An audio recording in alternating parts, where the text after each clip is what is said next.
gikan ni siya sa book nga Enjoying the Riches of Christ for the building up of the church as the body of Christ. So chapter 10 na siya. So ang kaminyoon na to, it was really sent for us by God.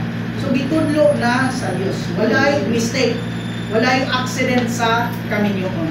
Siguro ikaw mo'y nagpili, pero gitubutan sa Dios. Pagkayon kay ako'y kapili ani, pero nganong gitubutan man sa Dios? Gumikan kay ang atong kaminyoon, kana siya gitudlo na, gipalo na sa Dios. So wala pagalit matukod ang kalibutan. Kabalo na siya kinsay atong kapikas, kabalo na siya kinsay ipares kanina to. Amen. So akong basaw na dagang mga batan-on nga makig-fellowship mahitungod sa kaminyoon. Pero ang atong igsoon nga nag-ingon na dili ko makabalo o ako kabalo kung kinsa ang pinaka the best wife o kinsa ang pinaka the best husband para sa usa ka batan-on. Pero ang una-una karon sa mga batanon, gustong makabaton o pinaka the best nga wife o pinaka the best nga husband. So, ang mga tao, bisan mga nag-alagad kanina to, wala sila kabalo kung kinsa ang pinaka good or good wife or good husband para sa usa ka batanon. Unang nag-ingon ang atong igsuon, na dili siya mo recommend kung kinsa ay brother nga pwede ato nga sister o kinsa nga sister pwede ato nga brother kay wala ta nasayo.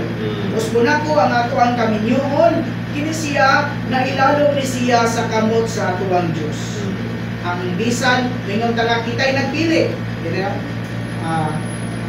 mingon siguro ta nga kitay nagpili pero totally ang Dios mo'y nagpili ana para nato. Sometimes love blinds people. Kaya mga panahon nga ang gugma makapabuta sa mga katawan. Kaya bisan pag moingon, ang mga kadaganan nga ayaw nagminyuwi kay grabe. Diyo ka kanto sana. Pero nga naman yung namo kay mga batanon nga, may magkamoy na higugma. May magkamoy makikipon. Ako may nahigugma. Ako may makikipon. So naay mga nakita sa mga idaran nga dili gyud maayo, kung dili pamugos unta nga maminyo ato nga certain nga sister o certain nga brother, pero kay ang batanon na butaan man sa gugma, wala gipili gyud niya ang iyahang gusto. Pero sa ngadto-ngadto, ingon dinhi nga dunay mga batanon nga muduol sa tunigsoon, muhilak.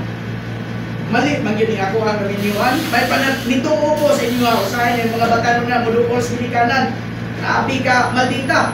Grabe ka padungol ng ako ang bana. Grabe ka maldita ng akong asawa.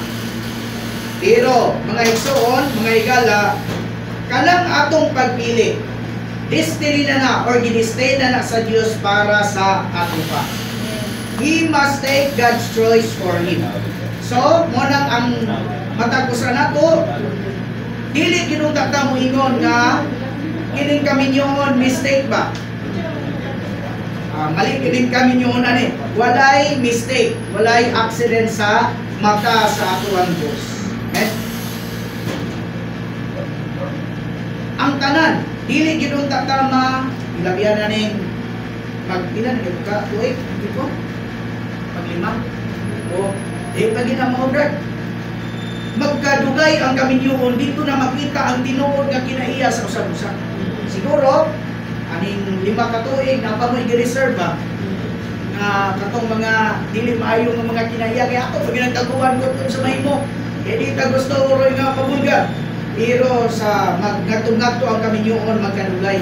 Mabulgar ang tanan. Diya sa itong kaminyoon, dili gidong tatama, disappoint. Kay ang tanan, nailalo man na siya sa kamot sa ato ang Diyos. Karon kay, siguro si Sister Chire, makaingon nga, si Brother Richie, padungong kay Bruyakon, kay kadugayan itong bana. Yung maingon ko si Brother Richie nga, grabe, nagkamaldita ni si Chirikan. Pero ingon din, no one should ever complain. Dili ta mo complain. We must not blame our husband or our wife. Ikaw magkut, kadugay ba ang kaminyoon? Ikaw yun, naingunan na itong pamilya, kay imo anak ka. We must not blame the situation or the condition of our family. Dili. Everything is of the Lord. Amen. Tanan na ilalom sa ato ang Ginoo. And He knows everything. Nasayod siya sa tanan. Why natago sa ato ang Diyos? Bisan pag makaingon tanan mo gamit tas termino nga mistake yun mi ba? Nasipyat yun ni ato ang kaminyoon. Kato manunta to ba? Pero naabot man ko ani niya. Pero bisan ka nang giuna-una natong mistake, right gyapon na sa pananaw sa ato ang Diyos. Niya sa may atong buhaton, taliwala sa ingon ana nga kahimtang.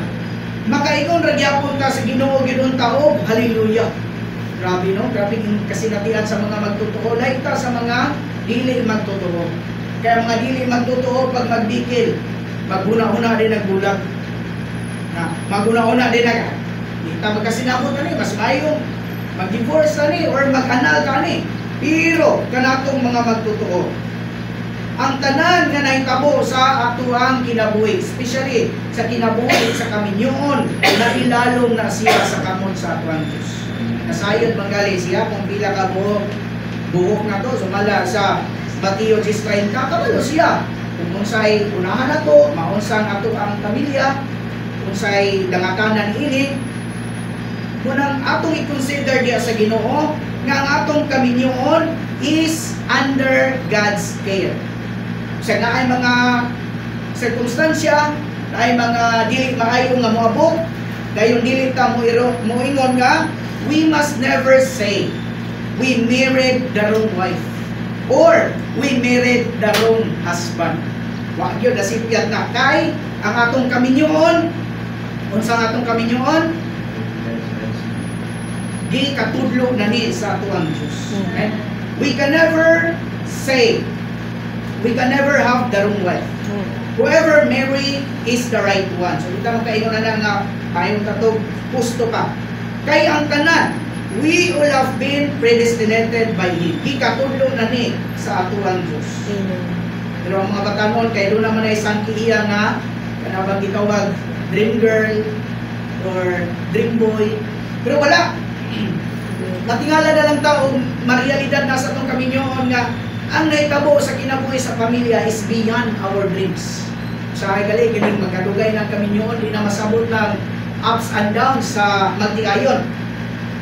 Many of us, makaingon ta nga, dili ingon ani ang ipangandoy nako nga kaminyoon. Siguro nasipyat lang ko, desisyon ini kani ato. Pero, but only the Lord knows where we will be. Ang Ginoo ra gyud na sayo. Doon na siya purpose. Ngano man na naata sa ingon ani nga kahimtang.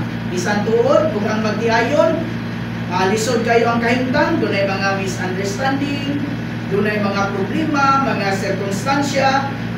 Ingon natong igsoon, we are in the oven. Murang taog ka ng bingka ba, mga magtutuo bitaw. Kay kung set free raman doon ang mga magtutuo, walay mga pagbato, still, nga ingon ani ra gyapon ta sa pagbalik sa atong Ginoo. So pagpakita ng atong husband o ang ato ang wife, gigamit na siya sa ato ang Diyos para nga matransforma ta mga igsoon. As long, the day that we have makaingon ta nga grabe mga pag-antos, kumingon ta ba nga nag-antos kayo ko sa akong bana, gaantos kayo ko sa akong asawa. So pagpakita na ato adang kahimtang spiritualon nga kahimtang dili pa ta luto atubangan sa atong Ginoo. Ilaw pa ta. Panagdugangan pa na sa atong Ginoo, pero gali makaingon na nga kaliwala sa kung sapay batasan, kinaiya, mga disposisyon ni Sister Cherry Rodriguez, moingon ka nga, ako asawa, amin kayo. Kuya, moingon po si Sister Cherry, taliwala kung unsa ka, amin kayo sa kumbana. Pagpakita na nga, niagi na ta sa igo-igo nga transformation. So in God's eyes, everyone is exactly right. So, Rodriguez, maagyan masayo pangatuan Diyos nga nung imuhang na imong asawa si Chirihan, Sister Chirihan. Maagyan na masayo kang Diyos nga nung gitubutan sa niya nga may mubana ni mo si Bradley Jim. Ang mura may nasayod sa inyo agad, hindi na mo katulig, hindi makatulig na mong gaikon, siguro ibuhigo na yun ang iyong kasayuran sa usa-usa. Taliwala, despite sa mga nakita na ninyo ng mga negative, mga shortcomings, mga failures sa usa-usa, wala gyud masipyat ang atuang Dios nganong gihimo mo nga nahimong mga nahimong maghigayon. Amen.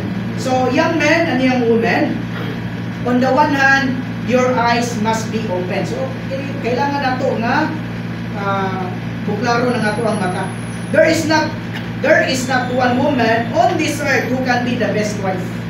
So kanan, doon na may dugay-dugay na sa kaminyo ano. Pangutan ano ng bana o kang ilabang asawa best wife ba? Pangutan usab nato ng mga asawa o kang ilang bana best husband ba? Wala gyud mga igsuon. Amen. We are clear to such an extent. Then we can shut our eyes in the matter of marriage is on the Lord's hand. Sa isang atong kaminyoon na ilalong siya sa kamot sa atuang Ginoo. Amen. We are in His hand and the Lord really knows. Kabalo siya. Amen. Lastly nga paragraph, ingon din Paul says in 2 Corinthians 4:16, the outer man is decaying. To decay, to be consumed, means to be exhausted, to be cut bit by bit, little by little. So pinaagi sa ato ang spouse, tabangan ta ng ato ang daan nga pagkakita, hininghulog nato nga pagkatawo, makatabang ang ato ang spouse. Nakuan man ta, matransforma man ta, madisiplina man ta, maulangan man ta, natay gusto, nga ato ang kapikas, dili usa, gawanan, ato ang Diyos, ang kaminyoon, iyan ang predestined beforehand. Then on the other hand, kung naa na ta sa kaminyoon, tanan nga mga magian nato, it is under God's hand. Walay aksidente, usa wala gyud tay divorce sa atong kaliwala. Di nami magkasinabot, magbulag kami. So kini gyud, wa pa ta nagpirmahanay pero may nang makaklaro gyud ta. Kabisan pag unsay may tabo sa atong kaminyoon. Dili parehas ko sa ka-building nga dunay fire exit. Walay exit sa kaminyoon. Padayon ra gyud ta para nga mamahustong atong kaminyoon, kinahanglan nga atong dadon, sinatihon, ug kinabuhi nato ang ato ang Ginoo. Para nga siya mo'y magtimon sa ato ang kaminyoon mga igsoon. Sa Mateo, dunay